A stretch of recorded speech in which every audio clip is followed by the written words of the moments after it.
Hello everybody. Water to world में आप सभी का स्वागत है। आज के इस टॉपिक में हम जानेंगे कि सेफ ड्रिंकिंग वाटर क्या है और हमें इसकी आवश्यकता क्यों होती है। इस वीडियो के माध्यम से हम पीने के पानी से जुड़े कुछ फैक्ट्स को जानेंगे और साथ ही जानेंगे कि कितना पानी हमारे दैनिक जीवन के लिए आवश्यक है। तो आइए देखते हैं। तो सबसे पहले ये जानना आवश्यक है कि पानी है क्या। पानी एक केमिकल कंपाउंड है जिसका फार्मूला होता है H2O।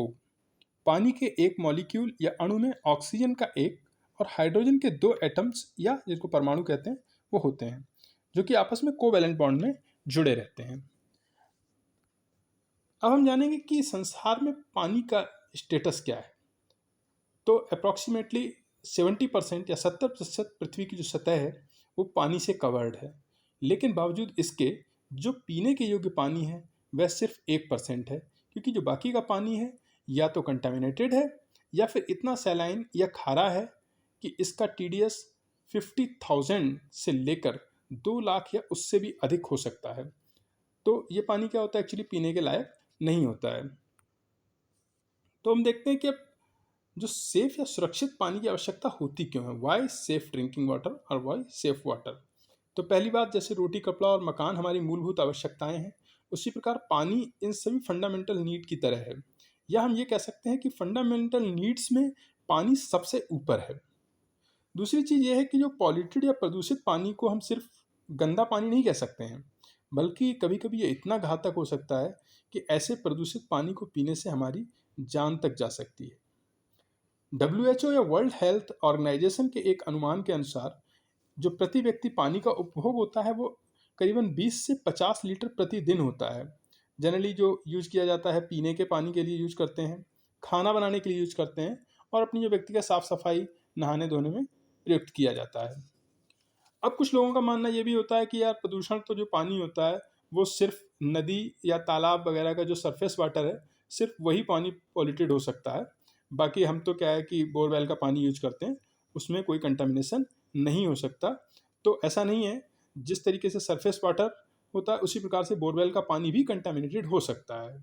हाँ, ये भी होता है कि कई बार जो पानी अभी प्रदूषित नहीं है, मान लीजिए हम कहीं किसी पर्टिकुलर बोरवेल से या किसी पर्टिकुलर सोर्स से हम पानी ले रहे हैं, वो हो सकता है कि कुछ पर्टिकुलर सीजन में, गर्मी में अलग टाइप का, समर में विंटर में अलग तरीके का, दूसरी टाइम के हिसाब से।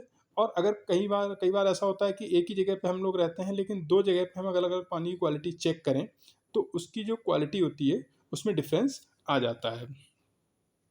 अब हम ड्रिंकिंग वाटर के कुछ तथ्यों के बारे में जानेंगे। तो हम में से अधिकतर लोग जिस पानी को पीते हैं उसके बारे में सोचते ही नहीं हैं। टैप ऑन किया, पानी लिया और पी लिया। दूसरी चीज़ ये है कि कितना पानी हमें रोज़ाना पीना चाहिए, इस पर भी कोई ध्यान नहीं देता है। दिन भर में 1 लीटर पिया है कि 6 लीटर पिया है, कोई एग्जैक्ट उसका मापदंड नहीं है। तो वो हमारे लिए ट्रैक रखना चाहिए। जो पानी हम पी रहे हैं वह हमारे लिए सुरक्षित है या नहीं है, इस पे गौर करना चाहिए। जो पानी हम पी रहे हैं यदि मान लीजिए वो प्रदूषित है तो हमें क्या करना है जिससे कि हमें कोई नुकसान ना हो। अब क्वेश्चन ये है कि बिना पानी के हम कितने दिन जीवित रह सकते हैं। तो जी हाँ, बिना भोजन के तो देखो हम लगभग 30 से या उससे कुछ अधिक दिनों तक जीवित रह सकते हैं, लेकिन बिना पानी के हम 4 से 7 दिनों से अधिक जीवित नहीं रह सकते हैं। अगली बात यह है कि हमारे शरीर में कितना पानी होता है। तो हमारे शरीर में लगभग लगभग 60% यानी कि 50% से अधिक पानी होता है। अब एक चीज़ और जानना चाहेंगे आप लोग कि डिहाइड्रेशन क्या चीज़ होती है। तो डिहाइड्रेशन, जो हमारे शरीर में पानी की कमी हो जाती है उसको डिहाइड्रेशन बोलते हैं। जैसे हम जो डे टू डे एक्टिविटीज़ करते हैं उससे क्या होता है, हमारे शरीर से पानी पसीने, यूरिन आदि के रूप में बाहर निकलता है, जिसे हम पीने के पानी से मेंटेन कर सकते हैं या करते हैं। तो जितना हमारे शरीर से एक्सट्रैक्शन होता है या पानी निकलता है उतना ही पानी हमें उसको मेकअप करने के लिए यूज करना चाहिए, जिससे पानी का लेवल हमारे शरीर में मेंटेन रहे। तो अगर ये पानी का लेवल मेंटेन नहीं हो पाता है उसकी वजह से क्या होता है कि शरीर में पानी की कमी हो जाती है, और इसी पानी की कमी को ही डिहाइड्रेशन कहते हैं।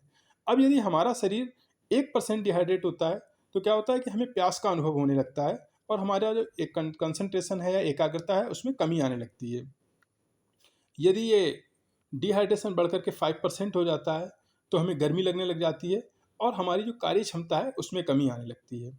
यदि डिहाइड्रेशन 10% हो जाए तो हमें क्या होगा कि मूर्छा, या जिसको हम लोग डेलिरियम बोलते हैं, वैसा होने लगेगा, या फिर आँखों में धुंधलापन होने लग जाता है।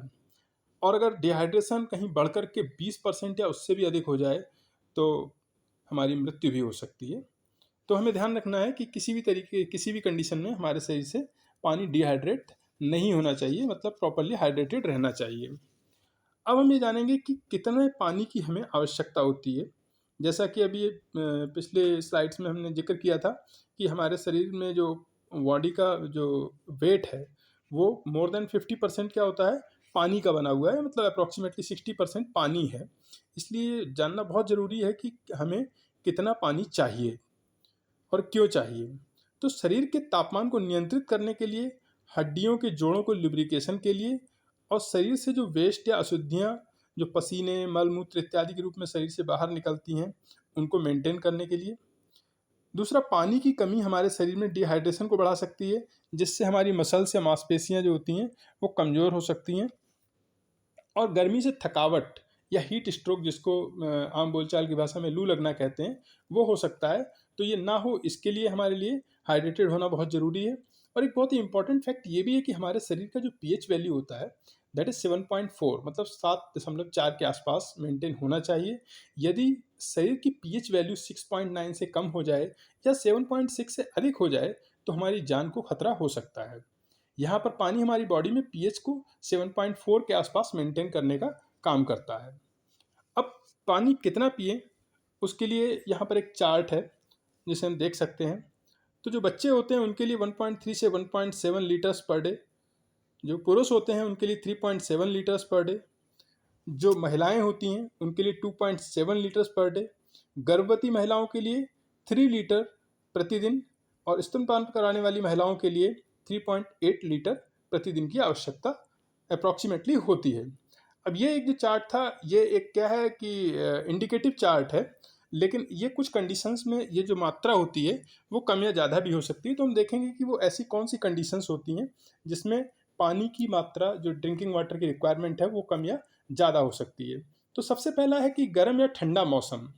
यदि मौसम ज़्यादा गर्म है तो पानी का कंजम्पशन यूजुअल से थोड़ा ज़्यादा हो सकता है, ठंडे मौसम में यूजुअल से थोड़ा कम हो सकता है। नेक्स्ट है जो शारीरिक गतिविधियां हैं, जैसे कुछ लोग एक्सरसाइज या वर्कआउट करते हैं, उनके लिए पानी का कंजम्पशन थोड़ा ज़्यादा रखना चाहिए, सो दैट कि जितना उनके शरीर से एक्सट्रैक्शन हो रहा है वो मेंटेन होता रहे। नेक्स्ट है, अगर आपको कोई इस तरीके की बीमारी हो गई जिसमें पानी की कमी हो सकती है, जैसे कि फीवर आ रहा है, बुखार हो रहा है, उल्टी दस्त हो रहे हैं, इनमें क्या होता है कि हमारे बॉडी के फ्लूइड्स निकलते रहते हैं और उनको अगर रिप्लेस ना किया जाए तो हमारे लिए बड़ी प्रॉब्लम हो सकती है। तो उस कंडीशन में भी हमें पानी की क्वांटिटी को बढ़ा लेना चाहिए। साथ ही ये भी ध्यान रखें कि यदि हम कोई ऐसी गतिविधियों से जुड़े हुए हैं जैसे कि खेल कूद, दौड़ना, या कुछ लोग प्रोफेशनल खिलाड़ी होते हैं, तो ऐसी गतिविधियों के दौरान, उससे पहले, उसके बाद में पानी का सेवन करते रहना चाहिए। और लास्ट में एक चीज़ और है जो हमें ध्यान में रखना चाहिए कि उम्र, दूसरा जो हाइट होती है आदमी की, और उसका जो वेट होता है, और जो क्लाइमेटिक कंडीशन यानी जलवायु होती है, उसके अनुसार भी पीने के पानी की मात्रा को कम या अधिक किया जा सकता है। तो ये थी पीने के पानी के बारे में आवश्यक जानकारी। अगले वीडियोज़ में हम देखेंगे कि पानी में कौन कौन सी इम्प्योरिटीज़ या अशुद्धियाँ होती हैं, और डिटेल में समझेंगे कि अशुद्ध पानी पीने से हमारी सेहत या हमारी हेल्थ पर क्या क्या प्रभाव हो सकते हैं और किस प्रकार हम इससे अपना बचाव कर सकते हैं। तो बने रहिए हमारे साथ में। यदि आपका कोई सवाल या कोई क्वेश्चन हो या फिर कोई आपका सजेशन हो तो कमेंट बॉक्स में अवश्य लिखिए, और यदि वीडियो आपको पसंद आए तो लाइक, शेयर और सब्सक्राइब करना अवश्य करें। Thank you very much.